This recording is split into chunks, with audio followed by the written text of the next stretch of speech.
Welcome to YILDIZ Readings 5D, a place in which we cover astrology, psychic updates, as well as the twin flame path. I do come to you live on Fridays, and if you do click the bell, you get the updates by zodiac sign and more. And very importantly, we do have new hubs opening early in 2022 and beyond. Galaxy Pub for information content, as well as the Age of Aquarius magazine.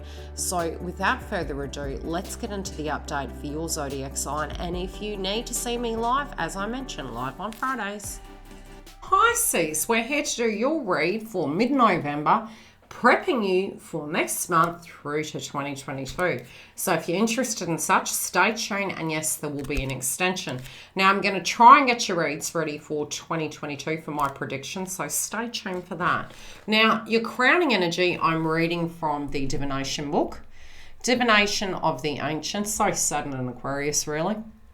And we're going to have a look at your crowning energy. Now, really, over the next 2 months, this is going to be really large for you because we're going to be having Jupiter moving into Pisces.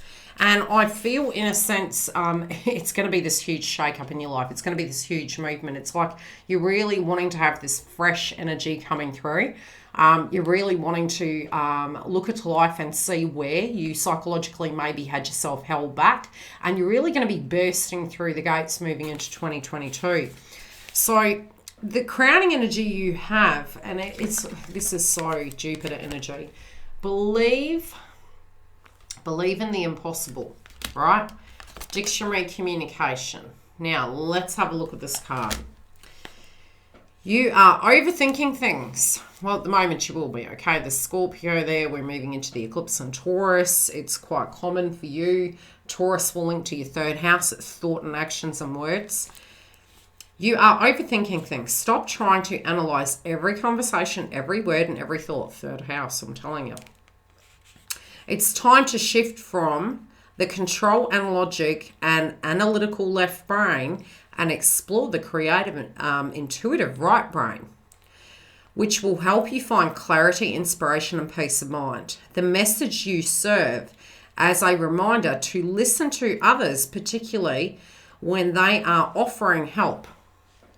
Don't shoot the messenger. I'm just reading the card. Be careful not to dismiss advice, and I'll break it down of why this can be happening to you so you can understand it. And then with the energy of astrology and your cards, you can understand why particularly this can be coming through for you and how to deal with it. Be careful not to dismiss advice, for often it comes as an answer to your prayers. You are like a closed book and people find it hard to read you. We call it the chameleon. I was really hearing chameleon, especially studying the astrology moving into 2022. It is time to open up and share your thoughts and feelings, as this will bring greater understanding and deeper meaning to your relationships. Did I come across okay? How did I speak? What did I say? Communication is the key, the connection purposeful. Listen well, as important words, be they spoken to you or by a friend or a stranger or written down and placed before you in a note or a card, will point you to your next step. Try to understand someone else's point of view. Meditate to quiet the mind. Speak with confidence. Your life purpose involves writing and public speaking.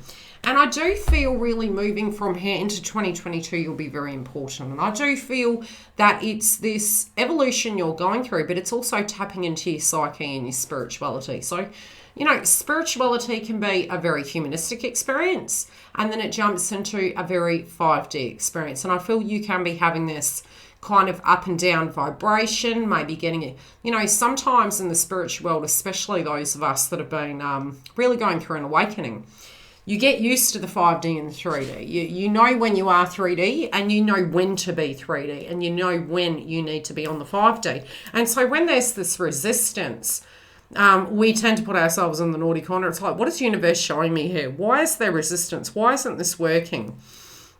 I do feel for some of you in the past, maybe you got hurt. Some of you, it was like when you let your guard down and dared to dream, you know, there was a dire consequence for an action. And so from a psychological point of view, nothing ventured, nothing gained, right? So it's like you're psychologically protecting yourself. But the good thing is the universe is sort of saying to you to dare to dream, to actually move beyond the wound, to maybe unlock manifestation by physically and psychologically believing the infinite potential, like the Fool card in Tarot, that it is possible. Anything is possible.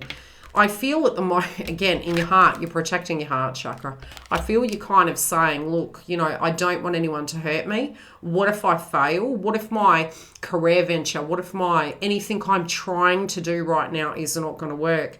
And the beautiful thing is, we are the crystal ball. Only we can fail ourselves. And so it's about maybe trusting in your instincts, but not necessarily protecting your heart, because the highest octane of manifestation always does come from your clarity of thought, as well as your openness to continue to grow, ascend, transform, and change. Very Scorpio, right? So I feel at the moment you could be really clearing your heart chakra. You also may be having a wound come up and you're trying to protect yourself. Always really important during the transits with Taurus there is to look after your body, to look after your diet, your health, try and avoid caffeine if you're highly sensitive, but it's also head and heart. So it's looking after your health, but also trusting in the process and really clearing out anything that's toxic. So I do feel you're looking again at diet, health, nutrition. You're trying to really transform your life. Now, moving your foundation at the moment, it's like you're questioning what your destiny is. And I do notice on the card, and this has been coming up quite a bit, we have Aquarius and we have Jupiter, right? We've got the Archer and we have Aquarius. And these are key themes really moving over to 2022.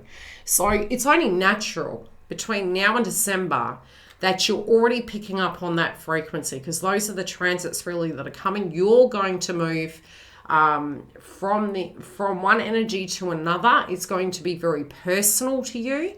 You're really wanting to break. It's like I'm seeing a Jack in the Box. You're wanting to come out of the box and you're wanting to play, but you're kind of guarded and you don't want to go to extremities. So you're guided intuitively. You just have to really have that mastery of knowing when you're 3D, when you're 4D, 5D, right? And yes, 4D comes to mind because of fair-based frequency. So the mastery that will come through is Rome wasn't built in a day. But it's also, with the transits moving forward, you know, tapping into your spirituality, trusting your intuition, seeing advice if you need advice. But I just get this vibe. It's about you having this self-mastery, knowing when we're actually in the head and not in the heart, knowing when we are protecting ourselves or controlling it.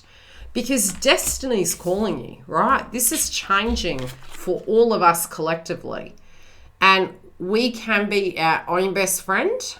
And it's always going to work out for us, guys. It always is. I love Cam, the astrologer. Go have a look at him. I just love to hang out with him while I'm getting ready to record the astrology or the zodiac signs. More from his energy of his beliefs to do with things. And he's very, look, when is there ever a perfect time? And there's perfect times every day. I remember saying back in 2017, so I can completely relate to you, is that we had Chiron in Pisces, okay? And that's all that 12th house. It's all the, on a higher octane, it's meditation, spirituality, conducive energy, creative thought, delusions, illusions. It can be the house of imprisonment, secrets, enemies, paranoia, codependency. We have both in all of us, but it just happens to be you're having that transit in your first house. So initially your nervous system can be a bit shocked. You can be a bit nervous, wanting to hold on, wanting to protect yourself. Fate is here. Trust that it has your best interests at heart. Trust that you are destined for great things. And I really do think between now and mid-year, major transformations in your life are going to change. Now, I am saying emotions are running high. Understand the reasons why. Be open to these transformations. Now, I'm going to pull another card and then I'm going to read the heart of what is going on, which again, have your clarity and do what you need to do. But just be aware of our perspectives at the moment, especially moving into the eclipse, because again, it can cause a bit of headaches, a bit of confusion, fear. Yes, okay, so self-fulfilling prophecies, right. The right way to do something, the omen. Now, I won't really need to read from the book because I know this card pretty well. Omen, what is being shown to me is we can do something or we can do nothing. We can want everything or we can get nothing. The card I am going to read is this, because I feel this is your future tense energy of what you're moving towards. If I can find it in the book, it always happens this way. And we are going to go deeper into, and I feel it's almost like I am feeling all that glistens is not gold, but I believe what I'd been told. The omen bids me to retreat, to protect, not to defeat. I'm telling you, it's like self-fulfilling prophecies. Do something different. You know, dare to dream. Whatever you need to repair or clear, be open to it. But also to trust the process. Don't ignore your intuition. Don't ignore signs. But definitely think before reacting and know when you're in the ego and when you are in your spiritual truth. Okay? There is a difference. Now, I mean, it takes mastery to know the difference, but you'll usually know when we're highly volatile and we're trying to prove a point, and it's usually an emotional experience. It's conditioning. So breathe. Perfectly natural during the eclipses. 100% on point. Some of you may have already embodied this ahead of time. It depends on where you are in your journey. See what I mean? Go from... I usually get the card ready ahead of time, but it's a last minute thing. Okay. The Wheel of Fortune can rise you high or bring you low, which is true. This is what I was saying. In life, we get yin and yang. You may feel like the luckiest person alive when all is going your way, but when a blow strikes, it can feel like the end of the world. Ask you to be completely indifferent to both victory and defeat.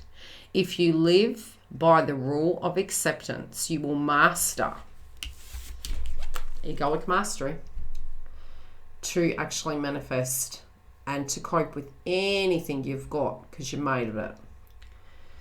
Get your reactions in check and realize that the wheel has spun you into lessons designed for your learning. That's what they're there for. Whatever happens, like there's no, and I even said this on a live I did on Instagram, and it was to do with Jupiter moving into Pisces, the eclipse in Taurus.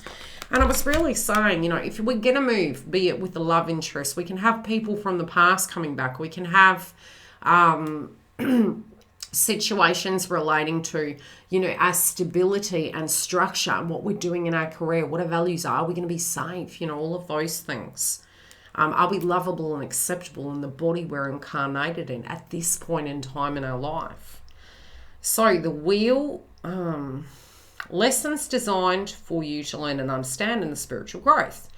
When you envy somebody who rides high, no, everything can change with the spin of the wheel that propels you in the same dizzy heights. The wheel hath turns, in my fate is sealed.